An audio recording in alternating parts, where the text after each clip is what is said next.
So, we're going to get started. This is going to be pretty informal. So, if you want to interrupt me or anything and ask a question or whatever, you can do that. But my goal is to give you the full report of what happened while I was away, and you can ask questions as we go. And I'll probably break in the middle, and we'll get some dessert, and then we'll come back and do the second half.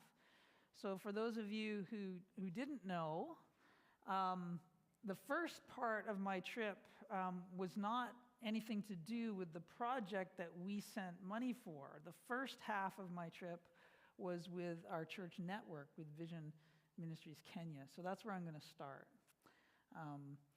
And I would be nice, maybe along the way, we might just stop and pray for a couple of things as well, okay? So in case you don't know, that's where Kenya is, right there. And it took about a 16-hour flight to Ethiopia, and then a little wait in the airport, and then just a short skip, just a couple hours to Kenya, to Nairobi. So this is Chris. He's from Angus, Ontario, a church in Angus, Ontario. So in our spring national conference, during the coffee break in Waterloo, I come walking in, and Chris looks at me, and he's just randomly, he looks at me, he says, "You don't want to go to Kenya, do you?" And I was like, You're looking for someone to go to Kenya? He says, "Yeah, do you want to come? You've been before, right?" And I said, "Yeah, I've been before once." And let me think about it. And I said, yes. To long story short, after speaking with the elders and stuff and my wife and thinking about it, he said, "You know what, let's do this." So that's how I ended up there. And the first leg of the journey is mostly in Nairobi, which is the capital. And it's a metropolis. It's like Toronto in some ways, in the sense that you got everything there. It's a little bit, there's different areas. We were in the east area, which is a little bit run down. It's not the worst end of Nairobi, but it's not the best area as well. But that's where we were. And this is why we were there. Training project, Equip to Flourish. The idea is to equip church leaders. Take a guess at how many independent denominations. So if you take out Catholics and, Church of England, the Anglicans, and you take out some of those mainline churches, take a guess at how many independent denominations exist in the country of Kenya. Just a random guess. Give me a couple guesses. 150? No, higher.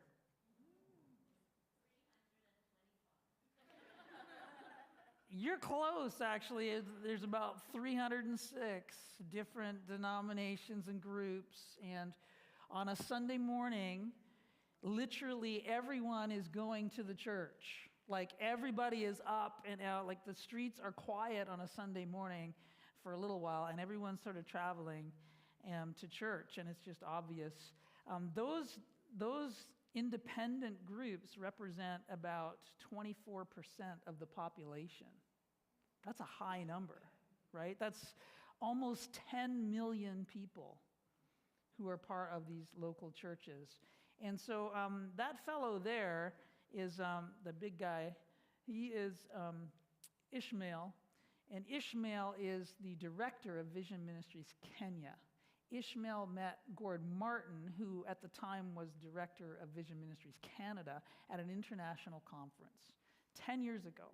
So that's the connection, and they've been going back and forth, and they've been working with Ishmael as he tries to get church leaders together to equip them, to raise the level of leadership. So there's all kinds of leadership dysfunctions across these churches. There's some self-proclaimed apostles who do weird things. And I'll tell you a little more about some of that. And so they're really dedicated to the idea, can we get church leaders to really grow in their leadership in such a way that churches are more healthy, that churches are stronger, that they're more rooted in the scriptures, all that kind of stuff. And so that's why we're there. They get together a whole cluster of top leaders. And so this is where we met. It was a training facility.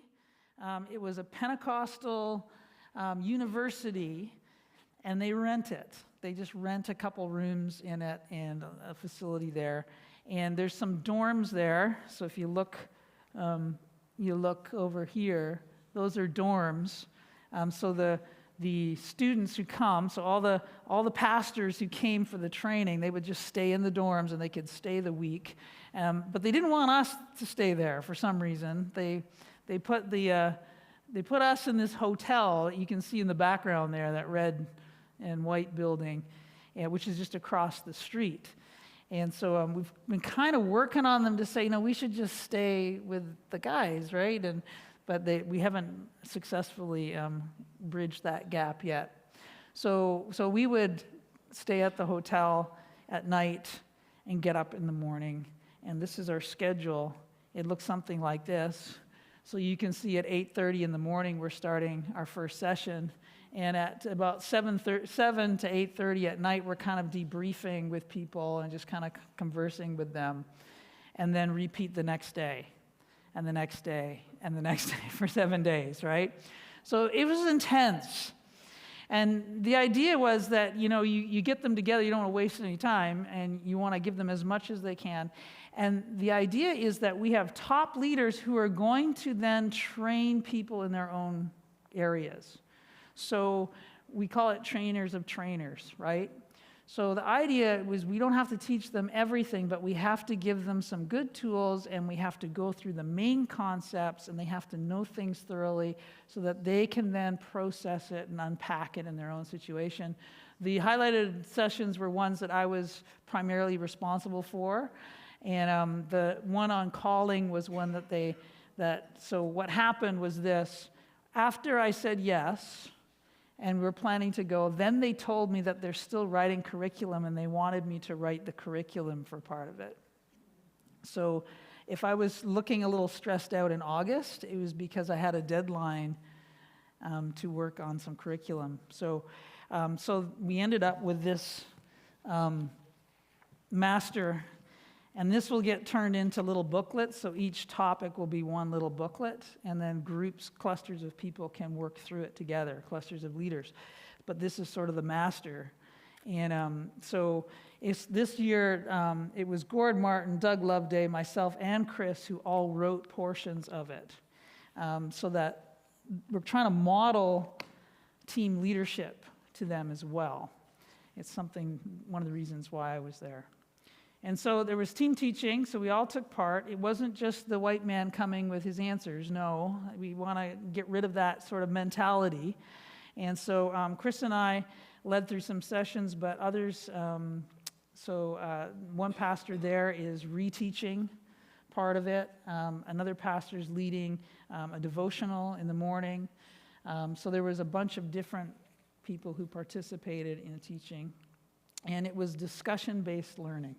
So not a whole lot of lecture, but a lot of large group conversation, and then breaking off into groups, and kind of like what we do on a Sunday morning, and dissecting some things, and then surveying the groups, and trying to figure out how they apply in their context, the things that we're looking at, and kind of trying to take a humble approach to it, and just say, okay, this is what the Bible's saying. Here's some things sort of in Canada that we're wrestling with. What about you in Kenya? You understand your context.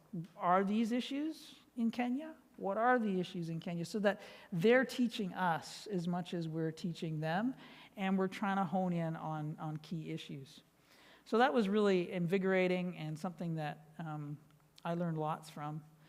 And a couple of stories. The single guy there is Freddie. And Freddie is part of a First Principle training project in Kisii, which is the daughter project of the First Principle training I did back in 2017. So our church partnered with some guys in the Baptist church, some pastors, and we went and we did first principle training. And so he's second generation first principle cohort in Kesey that the Leaders 4 team is still following up with.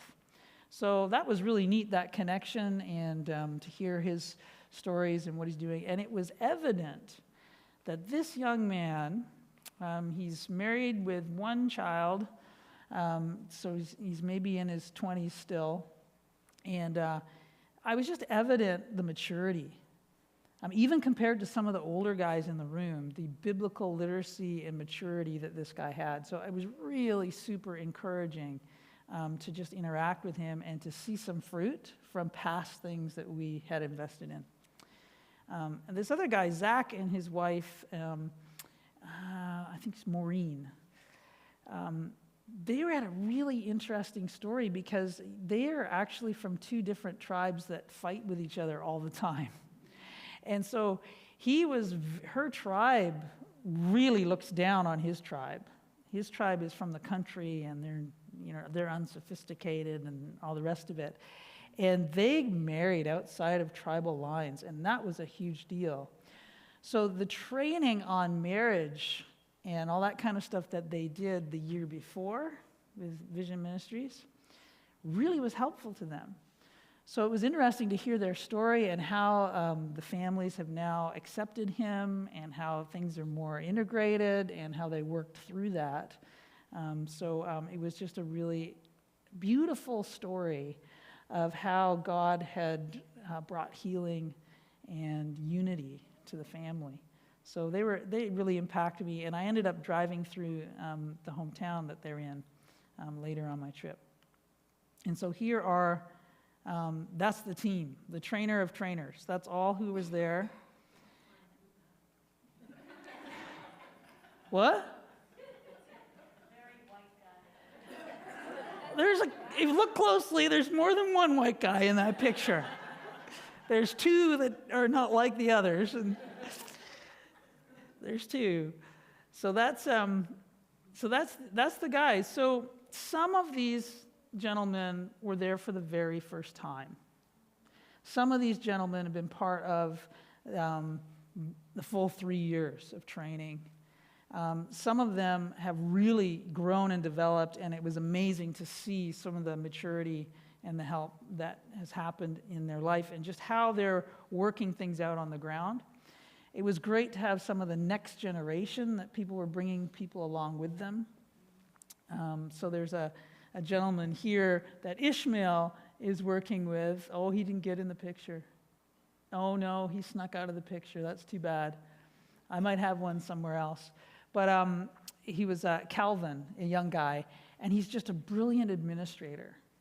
And so Ishmael is like a really loud sort of, chief of the group, and really sort of like a big thinker and all this. And he's a little bit all over the place because there's a connection here. We need to follow up. There's a connection here, and he's a real go-getter.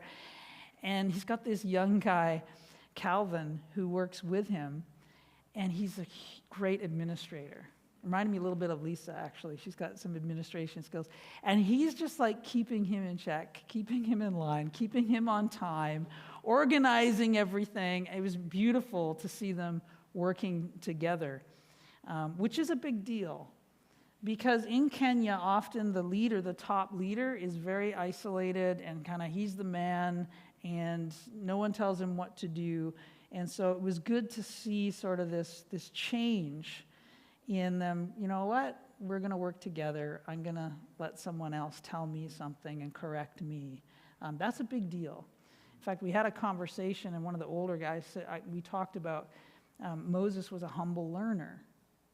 His father-in-law comes in and criticizes his leadership, really, and says, look, what you're doing is going to burn yourself out, and you need to do it differently, and lays out a plan to do it differently. And Moses listens and obeys his father-in-law, even though he's the top leader.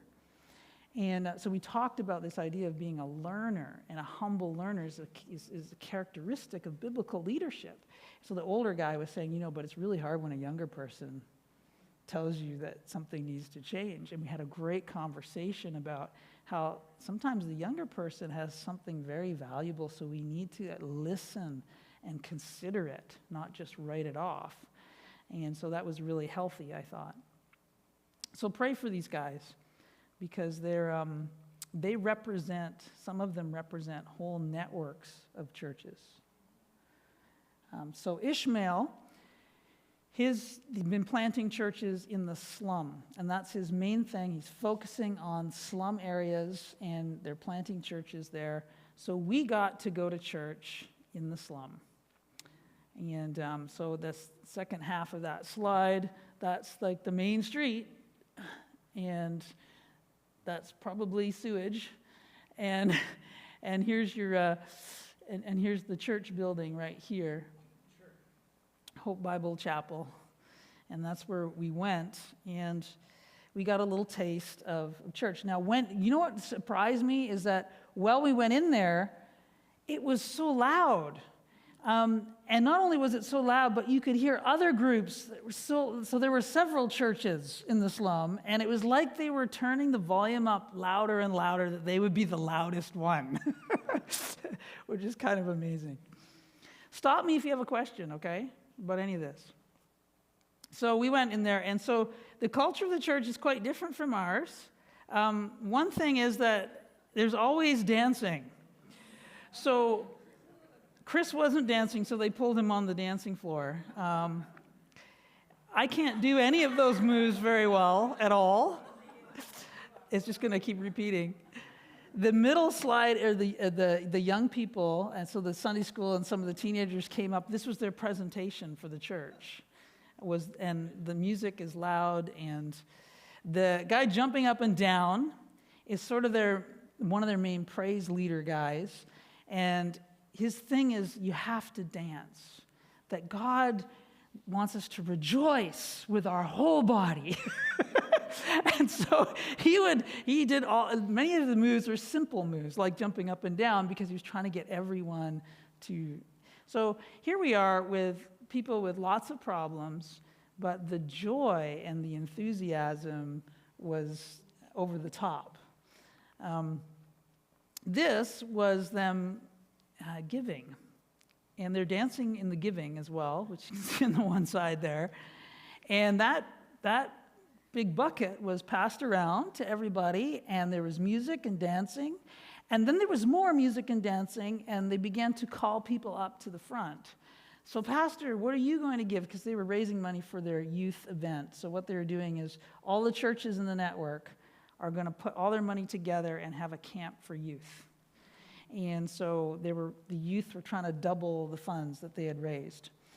And so, yes, Chris and I got called to the front. What are you going to? And we were put on the spot. We had no idea that this was going to happen. So there's some good things about that. They were joyful givers, right?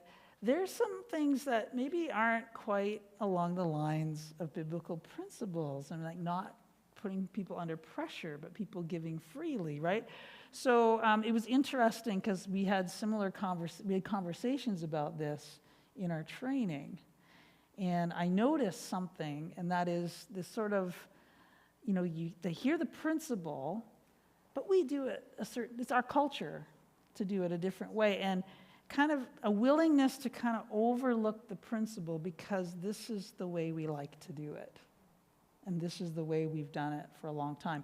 And I maybe because I was outside I recognized that in our own situations, right? Here in Canada. There are some principles that we easily just overlook because we're not comfortable with them. And so I saw this with them. I thought, oh, we're just the same. We do the same thing. And one of those things that was hard for me and Chris was they had their meal. And so the tribal tradition is you have a head table. And so they pull out these tables in the front of the church. And all the people, the pastors and the guests, sit around the table. And this good lady here is serving us. And they have lots of different foods, like the best foods, right? And they're feeding you. And then over at the side, after we've eaten, had some to eat. Over at the side, they begin serving the rest of the congregation. And they don't necessarily get the same food. It probably is a little less extravagant. So we had some conversations about what Jesus might think of that dynamic. But it also helped me understand the scriptures. When you read stories about like Jesus at the Pharisee's house, and this lady starts crying and washing his feet with her hair. How it's similar things going on. There's a table for the people who are invited, but then there are the others around the side who also would get fed, but they wouldn't be at the head. And she's breaking protocol, and she's coming in.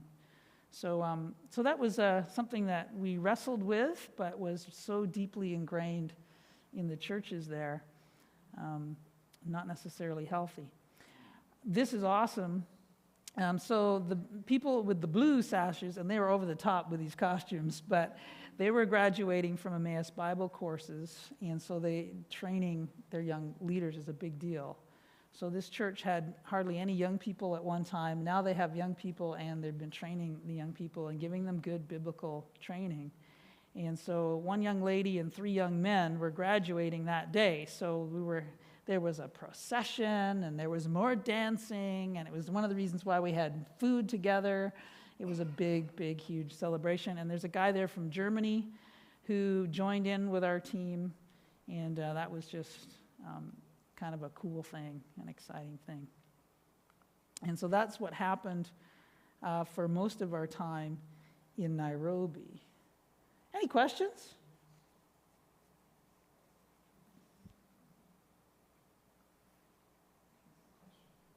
Yeah. How big was the church? So the actual building, if you want, would be maybe half this room, not even. And the congregation is probably close to the same number of people we would have on a Sunday morning, kind of packed in there. It was more the second time because there were some people visiting from other churches. They had a tradition of, during the church service, at some point they'll ask for testimonies, and they'll have 1 or 2 people just give a testimony. And on the second Sunday we were there, a lady got to the front, and she was visiting from another church, but she got to the front and she told her testimony. And her testimony was that her husband and her had had a major disagreement, and he went away upset. And then he messaged her and said that he was coming back, and so she was excited that he was coming back and figured, okay, he's going to make things up. And he came back angry and stabbed her 14 times. And her testimony was that in the midst of that, she cried out to God, and she was determined in her heart to trust God and to believe in God throughout this whole ordeal. And he healed her up over time and shamed her enemies. Her husband was shamed by the whole community for what he had done, and how God had been so faithful to her and protected her life. And so I'm like in shock as I'm hearing this, but I'm noticing the scars on her, like on her face, and like there were some scars, so I'm noticing.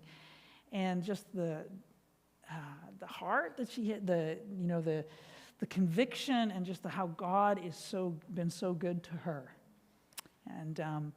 And so that was something that really impacted me, and also highlighted an issue that the churches aren't talking a whole lot about, but is a huge issue, and it's the plight of women in Africa, and particularly in Kenya in this context.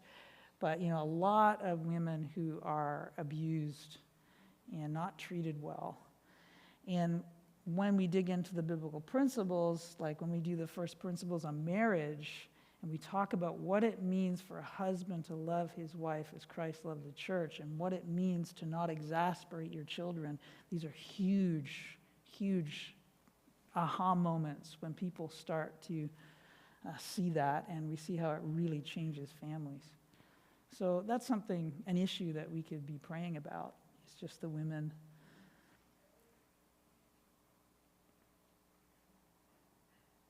Yeah.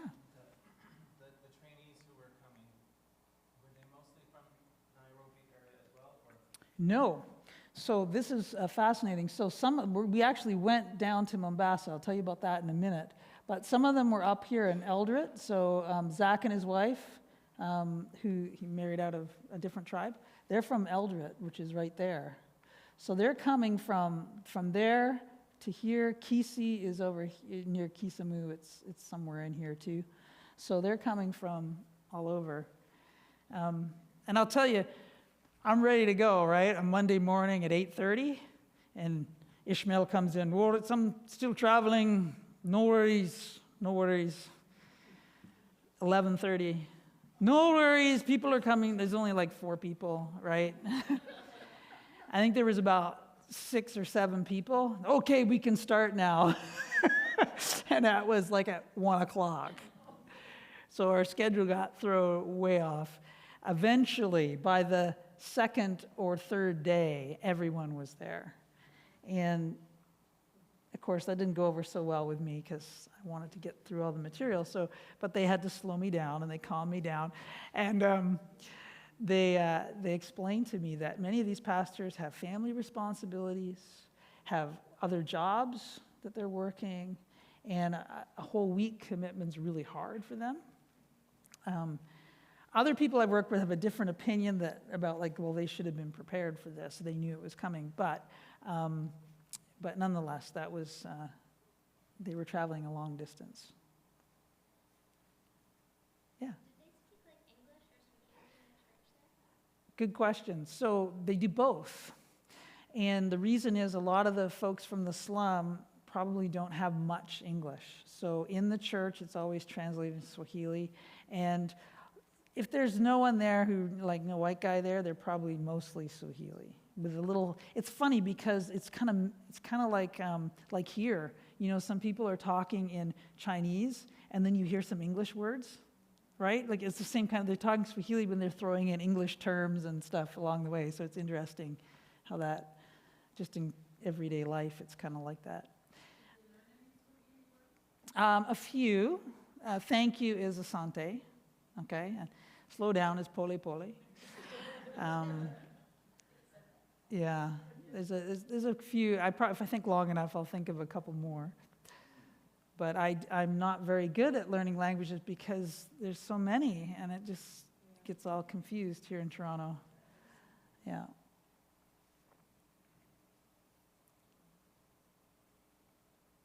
So when everyone in the training, by the way, spoke English. It was one of the requirements.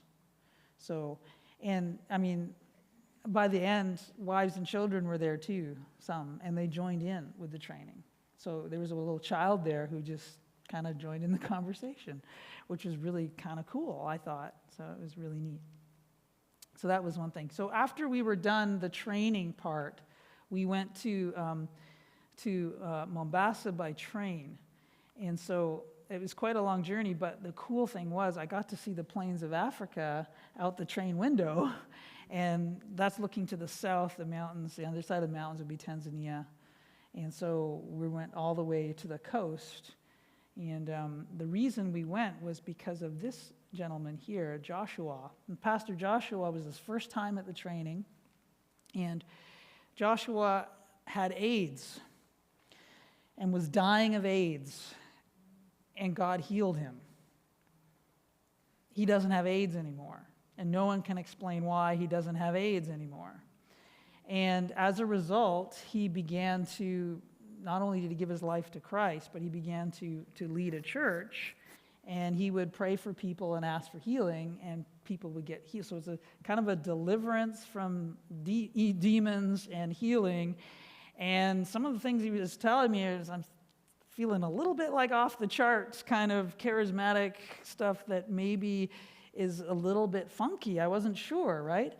But he had come to the training, and one of the things that really hit him was the need to root every believer in the scriptures, and that all his leaders need depth. Now, his church has grown like crazy. So he planted a church in the slum, and then he developed a couple of leaders a little bit, and they became leaders at another church, and so he represents maybe like 10 or 20 churches in the Mombasa area. And so he was very interested in the idea of getting better leadership training and getting his churches more in line with biblical teaching. So that's why we went, to just go see what this guy's all about and everything. We stayed at a hotel that's outside the hotel where we stayed. It is a tourist area. If we went down to the tourist area, there would be like these really fancy resorts and white beaches. We didn't have time, we didn't go there, but this is more what it's really like. And there's a lot, you can't really see it, but there's a couple of people walking there, and they're Muslim. And it's a very Muslim area. In fact, at 4 a.m. every morning, the call to prayer went off really loud, and the mosque had aimed their speaker right at the hotel where all the heathens stay, right? And anyway, so that was interesting. And so we travel the next day. We sleep because it took all day to get there, because we left in the afternoon, so it took like the rest of the day. So we get to our hotel, we have a sleep, and then we go to the slum, and we find this massive building. On a Sunday morning, that is filled. And people come, and I imagine it's quite a rambunctious event that they have every Sunday. We stayed there. We helped purchase some food for the people who came because some leaders from their churches came, and we did a mini conference.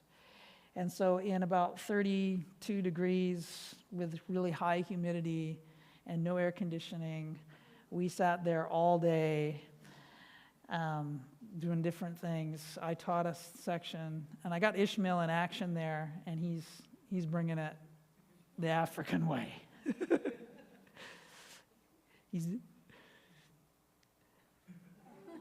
It's funny.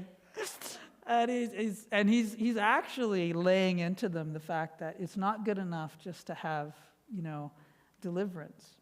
You need to know who Jesus is. You need to follow him too, right? It's not just about being free from your addiction or whatever it is, but it's about transformation and being rooted in the scripture. So he's laying into them about this need for development, which is good. And then we went the next day. We visited 2 places before we left. This is another church in another slum that's connected with him, and these are children because they have a school there, and the kitchen is in the middle there, and so this is right in the middle of the slum. And what's interesting is they started building a wall around the church because people who are drunk are harassing the kids, and sometimes people are breaking in and stealing stuff, and so they started building a wall to make it a safe place, but they still want to be out in the neighborhood. They just need the kids to be safe. So that's what they're doing there. And then we drove for like a good 40 minutes or so out of town into a very rural place. And these people are greeting us as we're traveling in the SUV. These guys they're throwing flowers at us, they're singing, they're shouting. And we get to the structure where we're meeting them, and this is what we walk into. It's a dance party, and it is loud, pumping music. And we went in there, and it was something else. They had an archway that we walked through with like flowers, like we were going to a wedding or something. And they were just so happy that we had come, and they danced like this for a long time. We supplied some funds so that they all had a meal together. So we had a big meal together, and we fed them.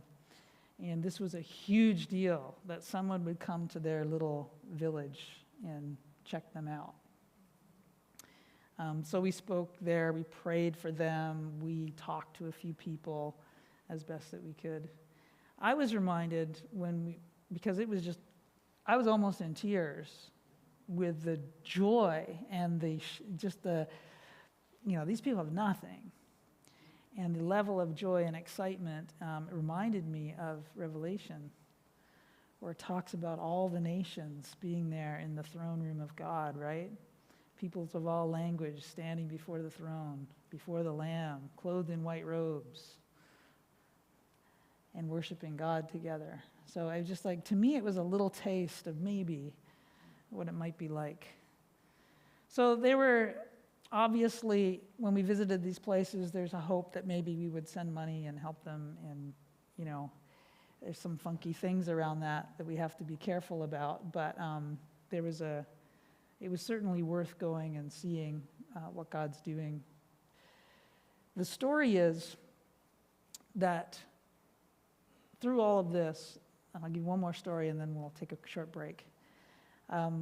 There was a group in this area, in the Mombasa area, and there was a prophet who was teaching people to sell all their possessions and come to their facility and stop eating so they can go straight to heaven.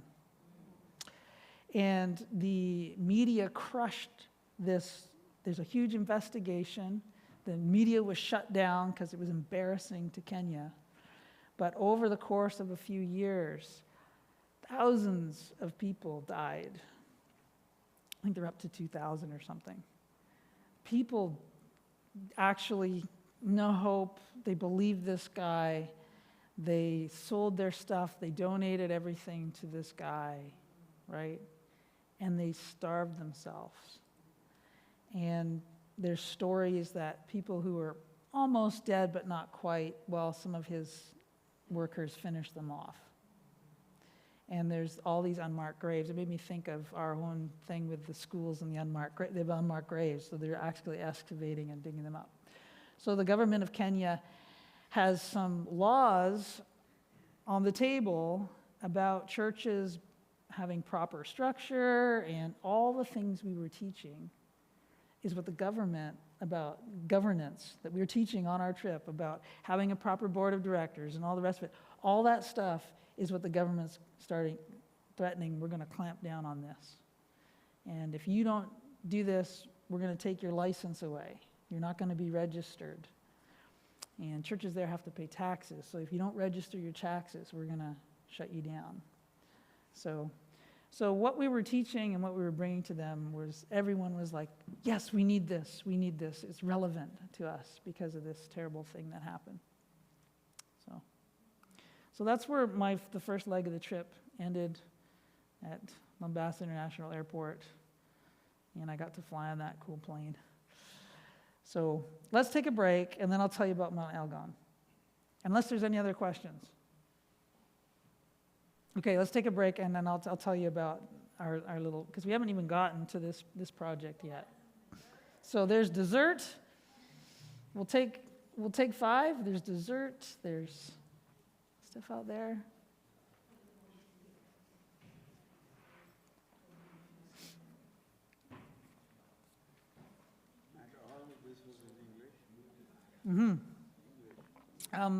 In Mombasa, it was translated to Swahili.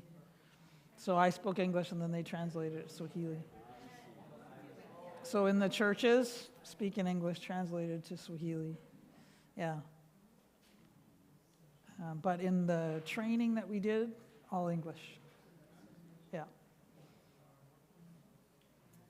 Yeah. Most people understand a little bit of English. Yes. But most people who've had the chance to get an education got the English, right? That means when you speak English, must translate a local language. Yes. So when we were at the church, translation. When we were visiting the remote areas, translation. When we were at the training group, they all spoke English. So the training pastors that were training, those I didn't need translation. I know Kenya belong to Commonwealth Yes. country. So That's why English is the second language there. English is the second language. Like French is the second language here. We have English and French. They have Swahili and English because the British. Yeah. and just look a plane. Yeah. You take this plane, Yeah, I did. dangerous, I think. Yeah, it's more dangerous, but it was okay.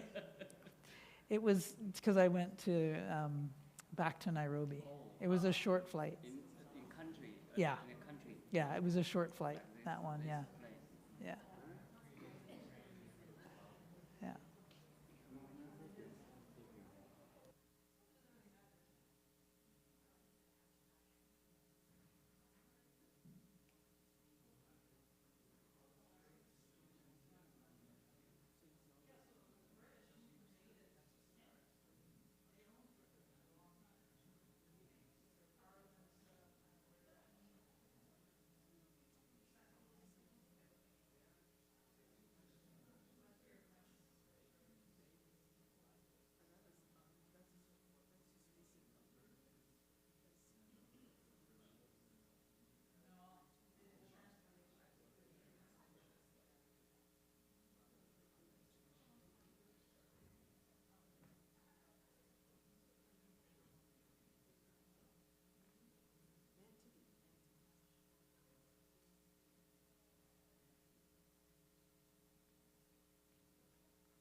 How are you doing, girl?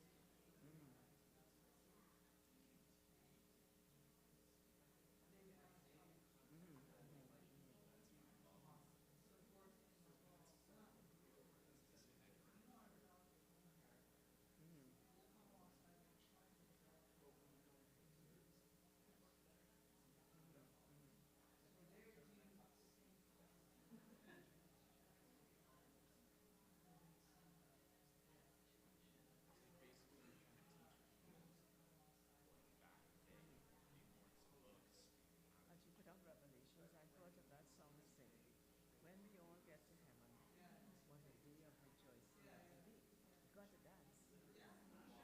You got to dance. I also don't worry about it. You just move. You just move. The body just has to move.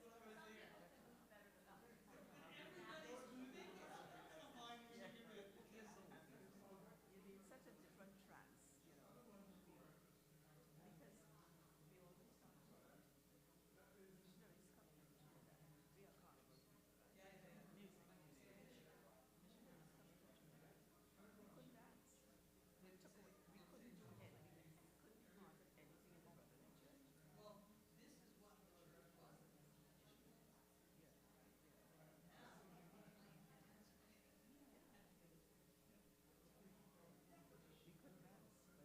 Yeah, we couldn't dance, but we danced. That's part of the culture. It's part. I can't. Of course, look at the songs. Look at the songs. When the moms they were dancing, on the steps they were dancing. With all over instruments, all kind of instruments, you know. Everything. That's right.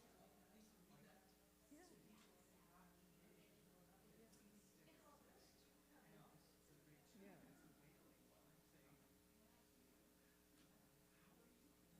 Some people might be surprised. I think that's one emotion we might stay with when we get to heaven. That surprise. We're not going to expect all of that sometimes.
I'm wondering if I could get a volunteer.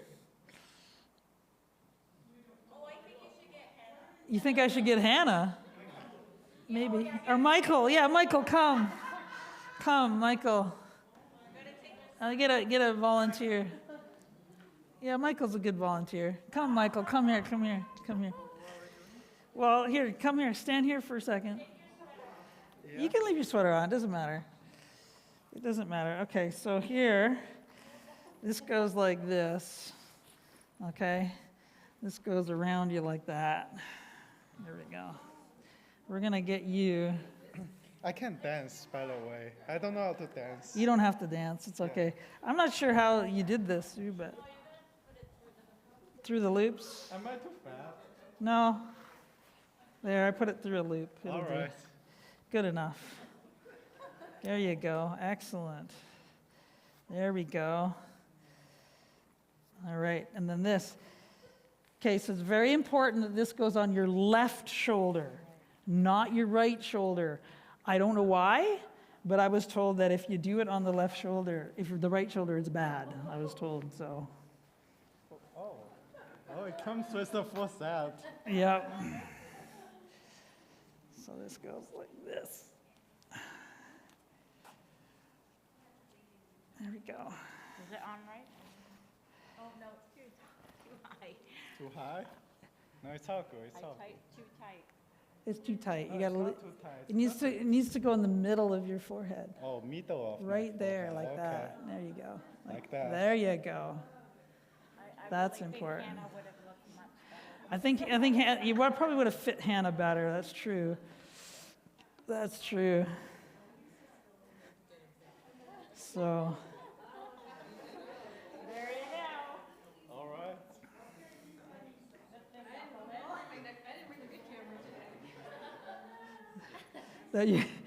you want him online? I don't know if you want to put him online. So this is actually not. Anyway,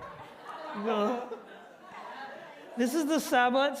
I'm probably pronouncing it a little off, but the sabot is a traditional dress for Mount Elgon. Okay.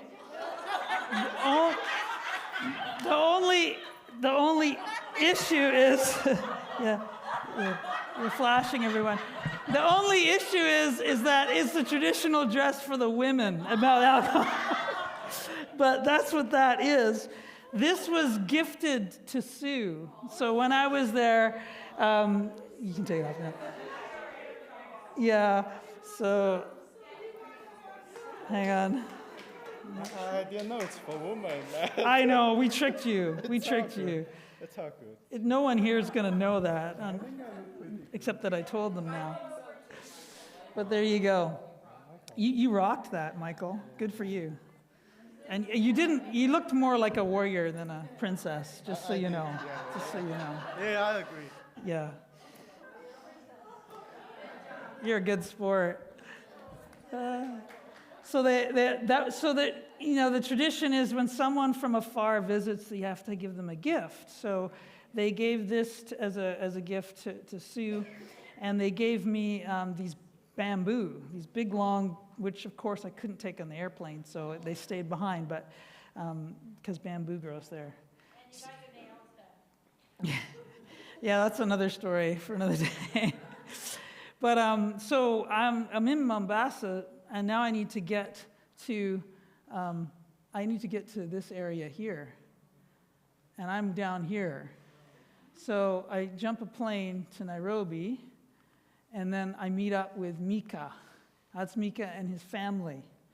And Mika is part of the Leaders 4 training that we did a long time ago, where they teach first principles and they do these, leadership development things with first principles. And he teaches first principles, and he helps with that, but he owns like several companies and businesses. And his main bread and butter is a travel agency. So he organized all the travel for me. So I stayed at his house in Nairobi. He lives in a really nice part of Nairobi, and we stayed in his house. They stay there in the school year because the schools are better in the city, so they want their kids to go to the good schools. So they rent a place there, but he has another home, which is actually nearer to where we were going. And then, right, and his wife's American. She's an American missionary who is staying now in Nairobi, in Kenya. So we had to drive. We drove all the way from Nairobi because we knew we would need a vehicle while we were up there. So we're talking like a 7 hours drive into the mountainous area, and those are the views, which are amazing, right? And you notice all the little farms, right? And so we're driving down the road, and some of the road was actually really, the infrastructure was way better than it was back in 2017. So they've done a lot of work. A lot of the projects were done by the Chinese government, infrastructure. But it was a pretty good road most of the way. It was paved most of the way. Lots of trucks, because this is the main route from the coast into Uganda. So they go right across, and so there's tons of trucks. And we crossed the equator, and being a travel agent guy, he made sure we got out and we took a picture at the equator. So I went to the equator, that was fun. And this is the road to the school. So when we actually stayed in a motel in a neighboring town, because there's really no place to stay in Mount Elgon that has proper plumbing and things like that. So we stayed at a hotel. It was a little sketchy, but it was good enough. And then the next morning we went, and the first place they took us was the school that we all gave some funds towards. And so the school, that's the road to the school. You can see the ruts. Like, we had to park he's got a big Jeep, basically. It's a Toyota, but it's one of those big, like, Range Rover type Toyotas. Even that couldn't go through there. So that's that. So we had to walk in, and that's towards the school. That's like rocks. That's literally on the side of the mountain.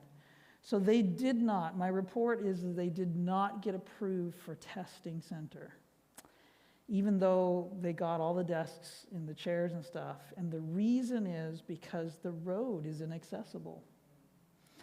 So the government has promised to build a road. So part of the road is started. So some of this road that was not even plowed like that. So they've started, they put it in an initial sort of thing, but they're not done yet. They've also promised to run electricity, because there's no electricity in this little area. It's just a little bit out of town, and it's past where that stuff is. So the government's really slow to do things, but they've seen the work that the people have done, and they're so impressed that they've made these promises. So one of the things we can pray is that the government will follow through on their promise to finish the road and to run electricity, which will be a big deal for the whole neighborhood where this is. And so these are the school buildings. So this is the big one that they recently built. And this was the first one that they put together. It's just a single classroom, like a small classroom. And that's Pastor Moses standing there.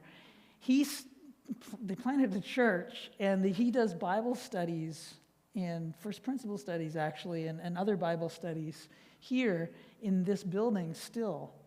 And the whole school thing started actually in a neighboring plot of land where there's a little house, and they would meet in the house. And the whole idea was hatched, and people have donated the land. The local people have donated the land for this. So that was really exciting to see the progress they've made. And it's pretty humble beginnings. That's mud and rock, right? Their long-term plan is that then they will plaster the outside with concrete, and it'll be good for about 10 years. It'll last 10 years. So they're coming up with a 10-year plan to get this, and then from there, hopefully, build on that. And tree planting ceremonies are a big deal. So the government wants people to plant trees because they were harvested so badly, and mudslides and stuff are a problem, right? And so there's a big push to plant trees.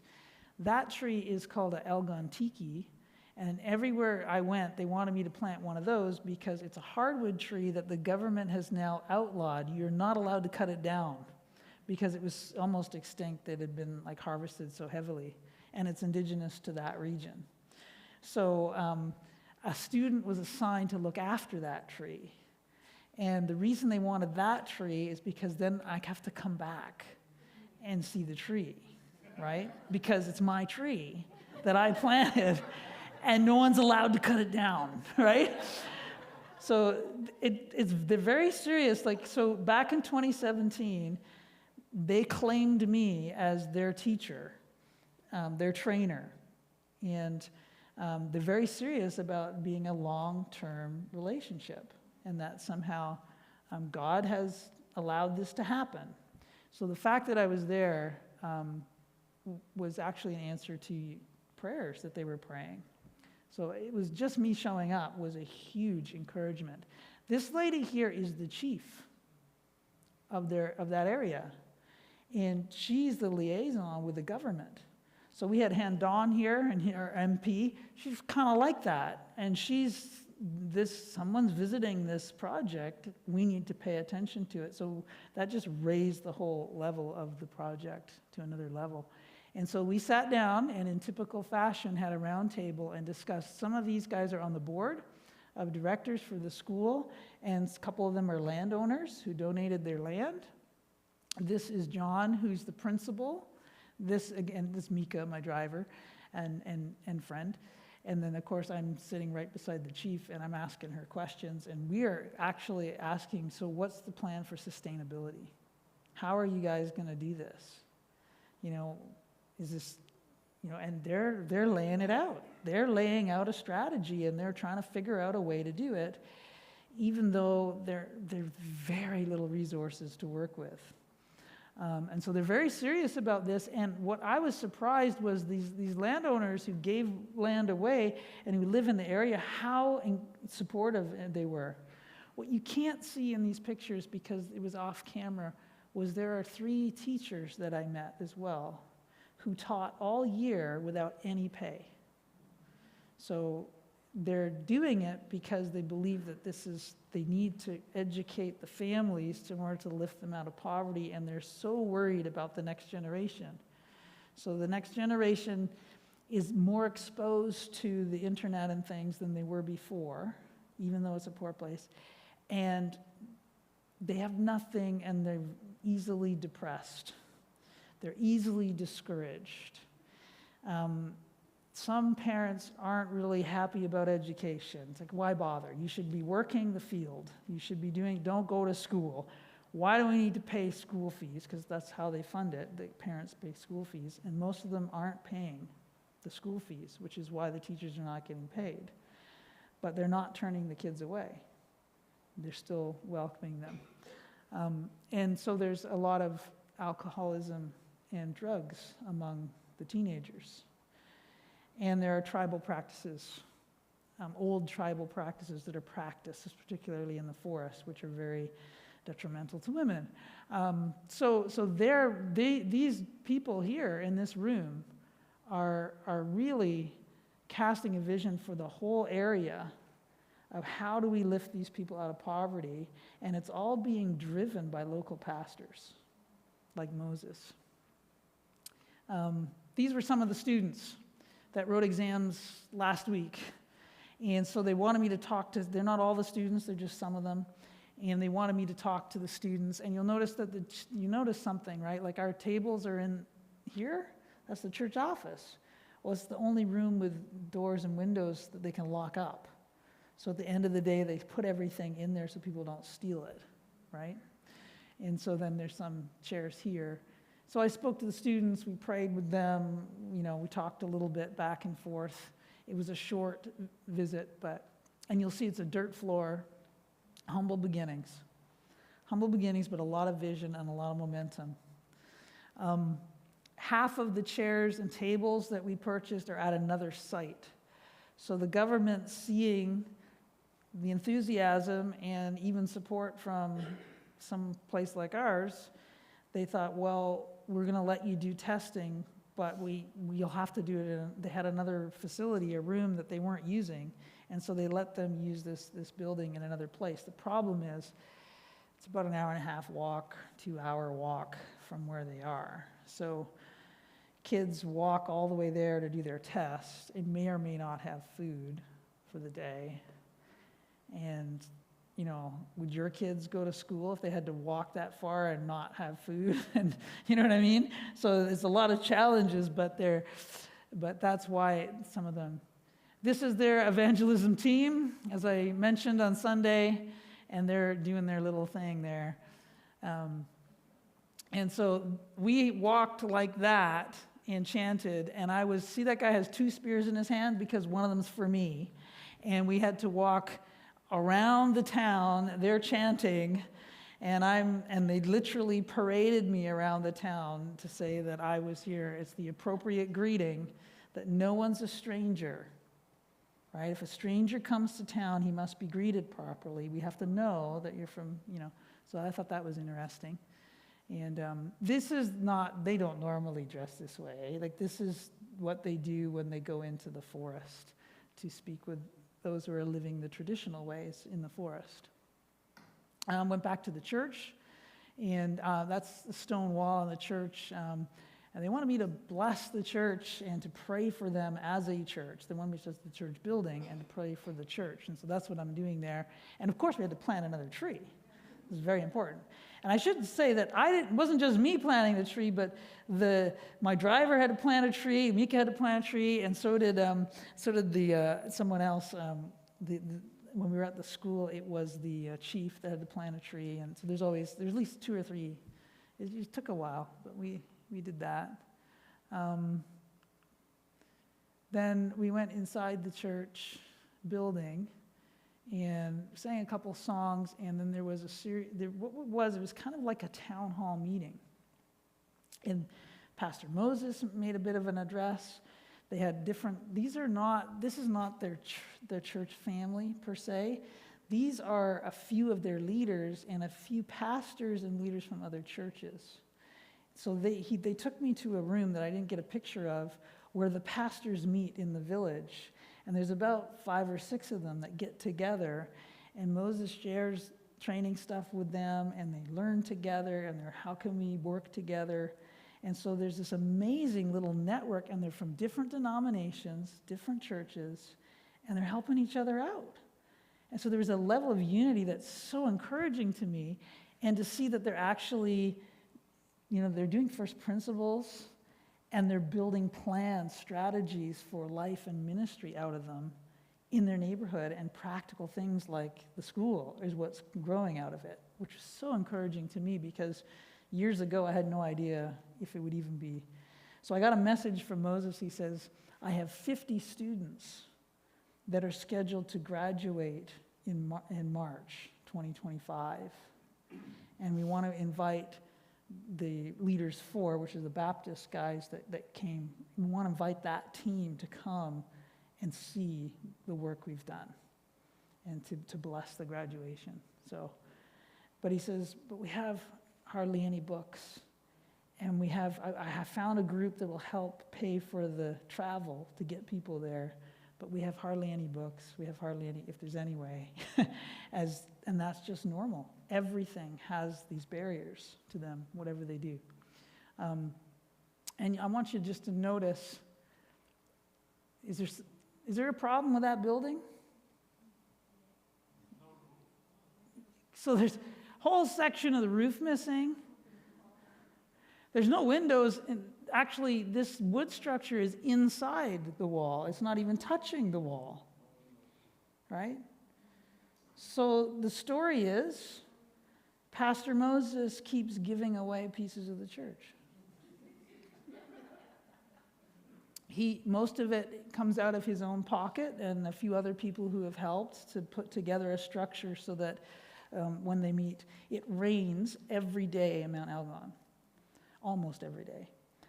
Because they're on the side of the mountain, the clouds come over, they dump, right? So it makes it lush and green, and anything grows, but you get really wet around 2 or 3 o'clock every day. So anything they do in church has to be done before 2, or you get wet. Okay, so everything, and when they gather as a large group, or you get wet. So after they gather as a large group, they often go into homes, and little homes, and they meet there. So some of those pieces here are actually on the school roof. And they had some on the sides, which are all gone, that were given to families who had no shelter from the rain. And so Moses sees the building as secondary to actually caring for people and building up the community. And so, and the people are agreeing with that. So they give their church away, their church building away to meet needs in the neighborhood. If I had a chunk of cash, I might just buy some sheets of and donate them. It's a little more complicated than that, but it just showed me pastors really they give so much, like they're just always giving away, and unless you're a believer, you don't get it. And people just take advantage of that sometimes. They wanted me to get a feel for the whole area, and so they took me to all these places after we had our meeting. I should say one thing about this townhouse meeting first. I forgot. And that is that they were saying what some of their needs were, which I kind of expected because they know I come from a wealthy country, right?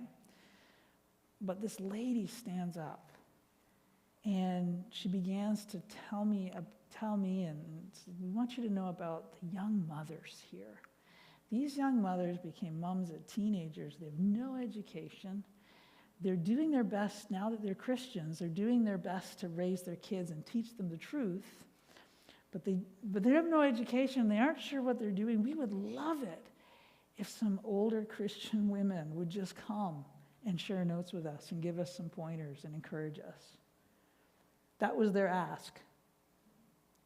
They didn't want resources. They wanted some older people who have parented before, because they're trying to figure out, how do we parent our kids? And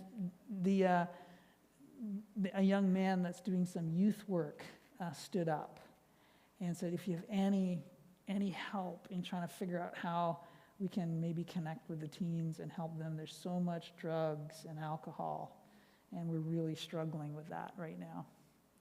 So it was interesting. There were other practical needs as well, but those things were like really stood out, and the women were so articulate and how they spoke, and it was like really encouraged me.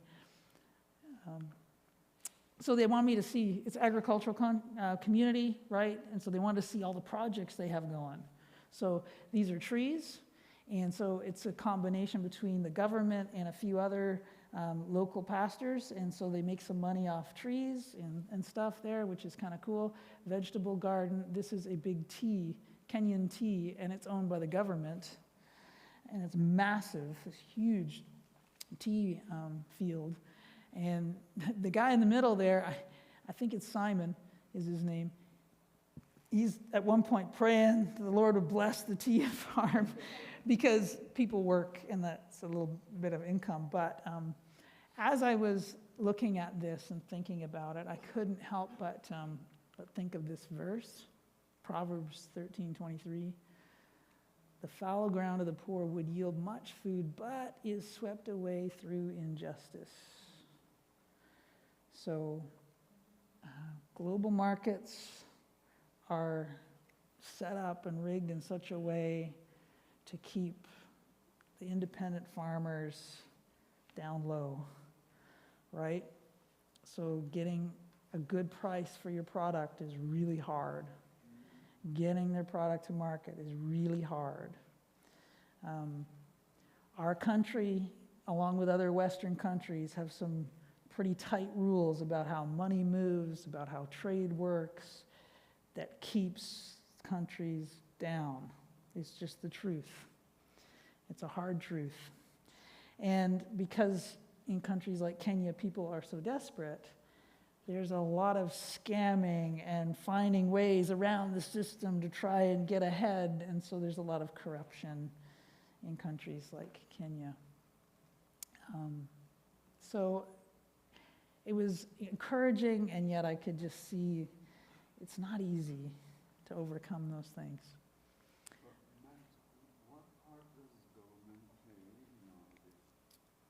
Well, the government makes the rules. The government makes the rules for trade.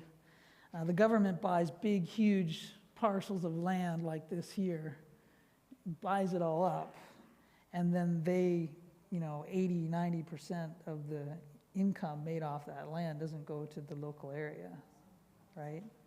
It goes to the company that owns it, or it goes to the government that program or whatever, right?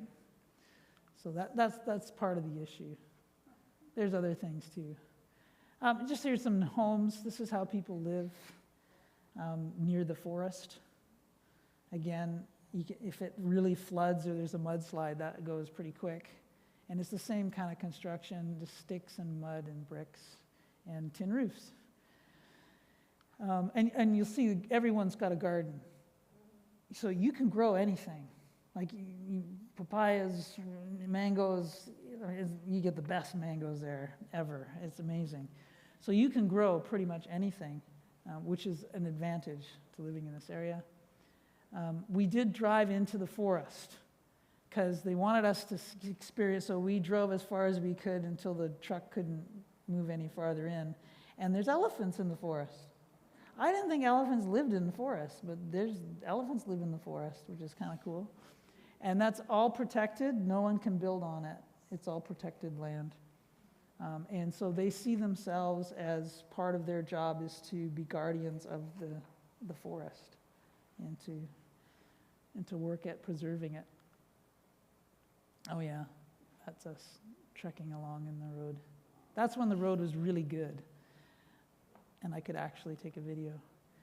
And then back at Pastor Moses' house, we gave him a computer from our church, and it was uploaded, a whole bunch of sermon notes, and actually all the stuff that I did at Kenya in Nairobi, all the leadership training stuff is all on there. I just left it on there.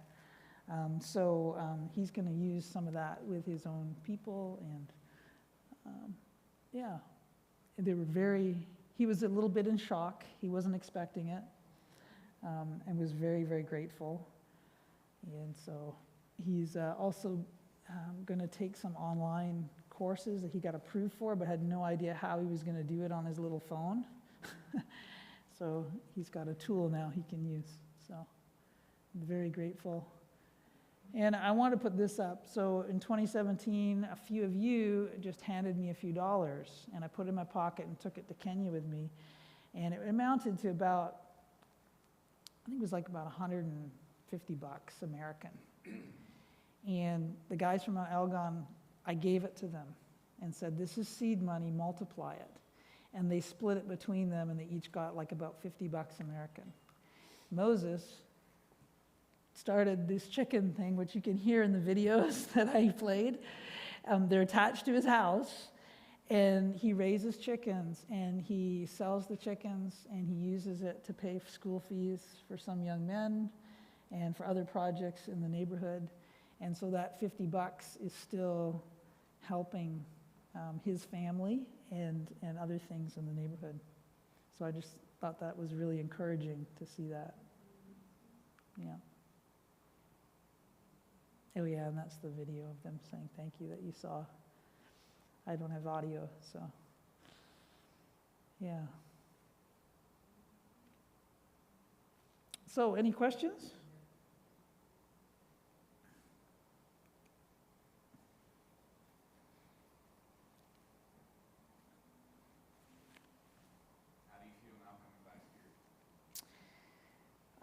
Trying to figure out what's next. If there's something for me to do there next or not. They're hoping that we'll keep praying for them at least. They're very much hoping that. They have renamed Sue and I as people of light, is what it means, and gave us names and claimed us as their own, and are hopeful that maybe Sue could come visit one day with me. They call her Mama. There's I don't know what's next. How do I feel? I feel humbled by the amount of dedication and work and unity amongst the churches and these pastors.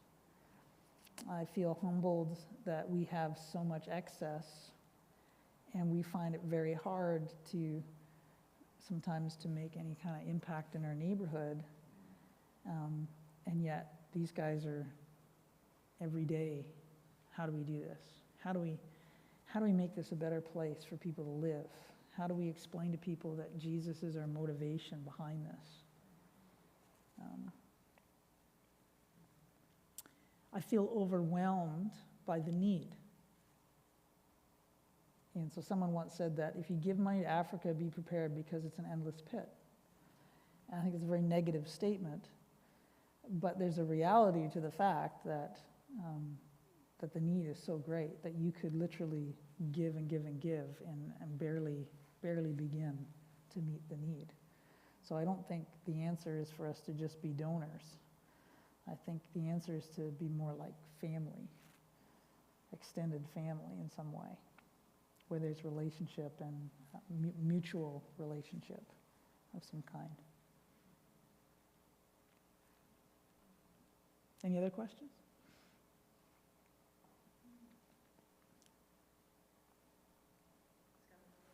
Oh, another, okay, yeah. How do we go about doing that? Like, how would you suggest that we act as like an extended family? Well, it starts with prayer, and it starts with being convinced that the Spirit wants us to do something, and then defining what it is with wisdom and I think consultation with others. I don't know if I'll ever go back to Mount Elgon, right? The only reason I was able to travel is because this other group, you know, and then people in our church who donated. That's what made it possible, right? I thought I'd never go back, but God opened up a door, and so I just stepped through it. I would love to take a small team and just bless them in some way. I'd do something practical with them, or even like get together some of the moms and talk about parenting for a few days. Like, I would love to do that. Conditions are harsh. We probably wouldn't be able to stay in the village. We'd probably have to stay in the neighboring town and travel in each day. The first missionaries that went in that area died of malaria, most of them before they ever got there, because the mosquitoes are bad and it's wet, it's jungly, right? So it's rough. I took 3 medications before I went, and then I took malaria pills the whole time I was there. I took my last malaria pill yesterday. So, you know, I spent a couple $100 on pills just to go. So there's some things that are prohibitive, right?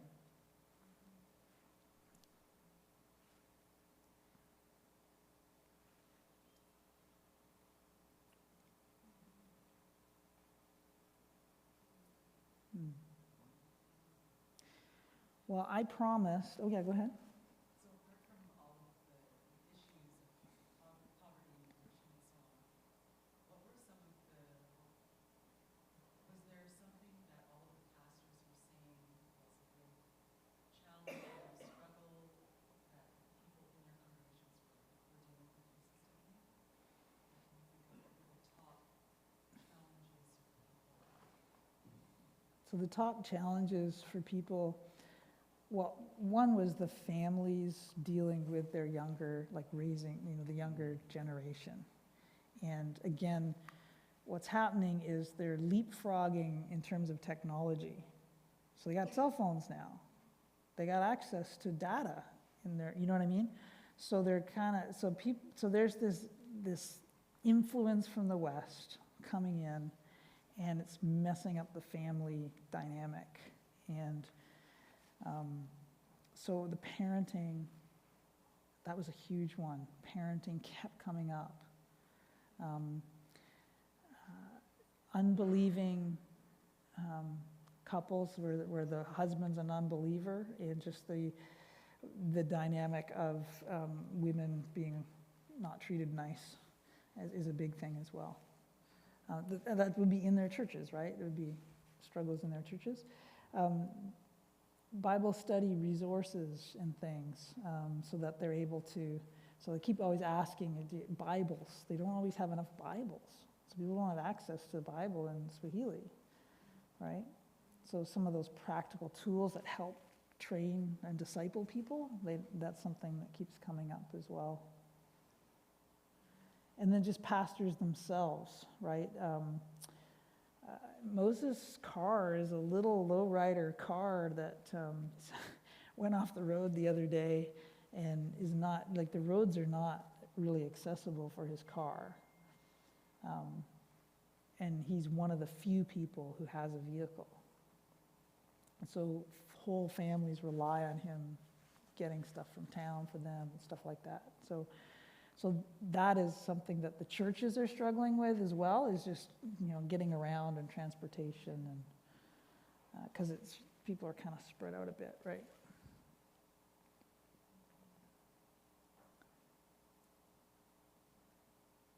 In terms of prayer, in terms of really good teaching, I was surprised at there's a real quality to the teaching, to the praying, there seems to be a depth there. So in comparison to some of the groups that were at the VMK training and these guys, it was a real contrast, because these guys are much more spiritually rooted, I felt, compared to the churches like in Mombasa, which are really baby churches, a mile wide and inch deep, right?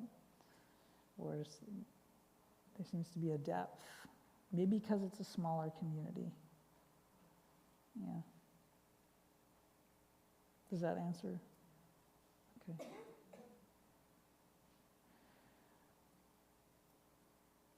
I wanted to end around 8, and it's about 8:05. So can we just maybe spend a bit of time just praying?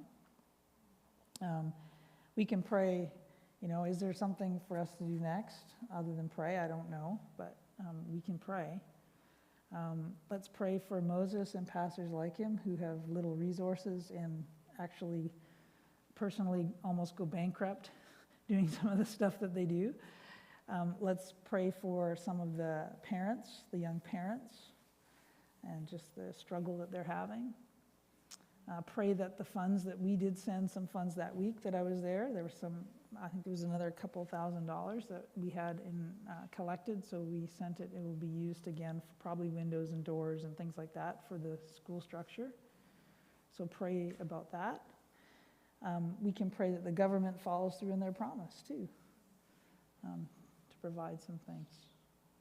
And we can pray for all the people that Moses is working to train, and that they would get more Bibles and practical things like that they need for training families and discipling them.